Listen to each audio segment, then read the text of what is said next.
నీ నెత్తి మీద దరిద్రం ఉండి నీ బుద్ధి సక్కాలేక జగిత్యాల ప్రజలు బండకేసి కొడితే అది మా తప్ప.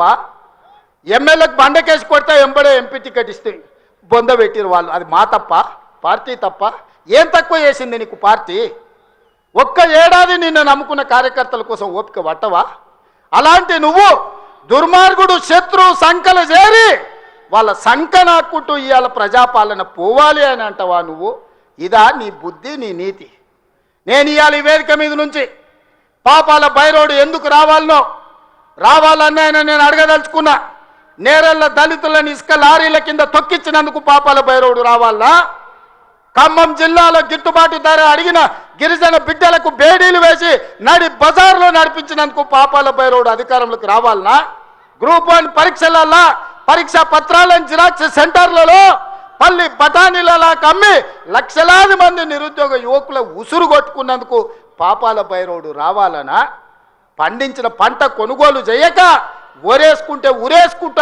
ఉరేసుకున్నట్టే అన్న పాపాల బైరోడు ఇవాళ రావాలనా? దేనికోసం పాపాల బైరోడు రావాలని నేను అడుగుతున్నా. 1,00,000 కోట్లు, 1,00,000 అంటే 1,00,000. ఈరోజు కాళేశ్వరం మొత్తం చూసి వచ్చిన కడుపు మండుతుంది. నిజంగానే ఈ చట్టాలు ఇవి లేకపోతే ఆటవిక రాజ్యమే అయితే అడవిలో చెట్టుకు ఊరేసిన తప్పు లేదు. 1,00,000 కోట్ల రూపాయలు గోదావరిలో మంట కలిపినందుకు పేరు మారుస్తువి, ఊరు మారుస్తువి, అంచనాలు మారుస్తువి, 1,00,000 కోట్లు దిగమింగుతువి. కాళేశ్వరం అని కడితే 3 ఏళ్లలోనే కూలేశ్వరం అయిపోయింది. దీనికి చెట్టుకు ఉరేసిన పాపం లేని తప్పులు చేస్తే అయినా ప్రజాస్వామ్యాన్ని నమ్మే మేము ఈరోజు సిబిఐ విచారణకి ఇచ్చినాం తప్ప చెట్టు గట్టేసి కొట్టలేదు. అదే నిజాం సర్కార్ అయితే ఇట్లా తప్పు చేసిన వాళ్ళు ఊర్లో కోదండం వేసి లాగులో తొండలు ఇడిచి తిరిగింది కళ్ళగొట్టేటోళ్ళు ఇట్లాంటి తప్పులు చేసిన వాళ్ళు. కానీ కాంగ్రెస్ పార్టీ కార్యకర్తల ప్రభుత్వం మంచిది కాబట్టే ఈరోజు ఇవన్నీ చేయలేదు. ఇవి చేసినందుకు పాపాల బైరోడు రావాలనా? దేనికోసం రావాలి? మళ్ళా కొడుకును ముఖ్యమంత్రిని చేయడానికి, అల్లుని మంత్రిని చేయడానికి, సారాలో సోడా పోసేటోని రాజ్యసభ చేయడానికి, బిడ్డకు ఎమ్మెల్సీ చేయడానికి పాపాల బైరోడు రావాలనా? దేనికోసం రావాలయ్యా నేను అడుగుతున్నా. లక్ష్మణ్ ఒక దళిత బిడ్డను ఎమ్మెల్యేని కాదు ఇవాళ మంత్రిగా చేసినందుకు పార్టీ ఓడిపోవాలన్నా? జగిత్యాలలో ఇవాళ పొన్నం ప్రభాకర్ ఒక బలైన వర్గాల బిడ్డను మంత్రిని చేసినందుకు ప్రజాపాలన పోవాలనా? ఒక ఆది శ్రీనివాసును విప్పు చేసినందుకు ప్రజాపాలన పోవాలనా? ఓ విజయ రమణారావును విప్పు చేసినందుకు ఈరోజు ప్రజాపాలన పోవాలనా? శ్రీధర్ బాబు గారి నేతృత్వంలో నడుస్తున్న ఈ ప్రభుత్వం ప్రజాపాలన పోవాలనా? మిత్రులారా మీరు చెప్పండి. కరీంనగర్ జిల్లాలో 3 మంత్రులు 2 విప్పులు ఇచ్చినందుకు ఈ ప్రజాపాలన దిగిపోవాలనా? నీ ఒక్కనికి పదవి ఇవ్వకపోతే ఒక దళిత బిడ్డ అడ్లూరి లక్ష్మణ్ మంత్రి చేస్తే నువ్వు చూసి ఓర్వలేను అని నువ్వు అసలు మనిషివేనా?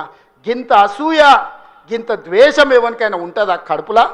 ఇంతకాలం ముసుగు తొడుకొని బతికాడు, ఈ నాళ్ళకు ఆ ముసుగు తొలగిపోయింది. కడుపు నిండా విషమే. విషమున్నోడు ఇవాళ కడుపులో కత్తులు పెట్టుకొని కౌగిలించుకుంటారు. చూస్తున్నాం. ఆయన ప్రభుత్వం వస్తాడంటే ఈయనకు పెద్ద పదవి ఇస్తాడంట. నీకున్న ప్రతిపక్ష హోదా ఊడగొట్టకపోతే నా పేరు మార్చుకుంటా బిడ్డ కేసీఆర్.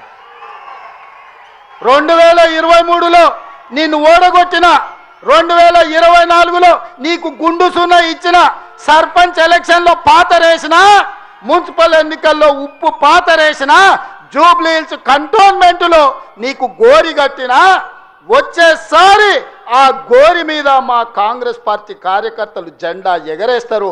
ఇదే నా సవాల్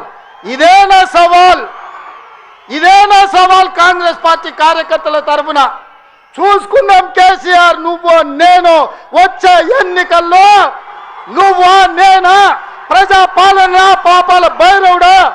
మా కాంగ్రెస్ పార్టీ కార్యకర్తల లక్షలాది మంది 10 ఏళ్ళు కేసులు కట్టుకొని జైలుకు పోయి ప్రాణాలు వదిలి ఊపిరి బిగబట్టి జెండా మోసి అధికారంలోకి వస్తే పాపాల బైరవుడు రావాలి, ప్రజాపాలన పోవాలి అని మాట్లాడడానికి నీకు సిగ్గెట్లొచ్చిందని నేను అడుగుతున్నా మనిషిని.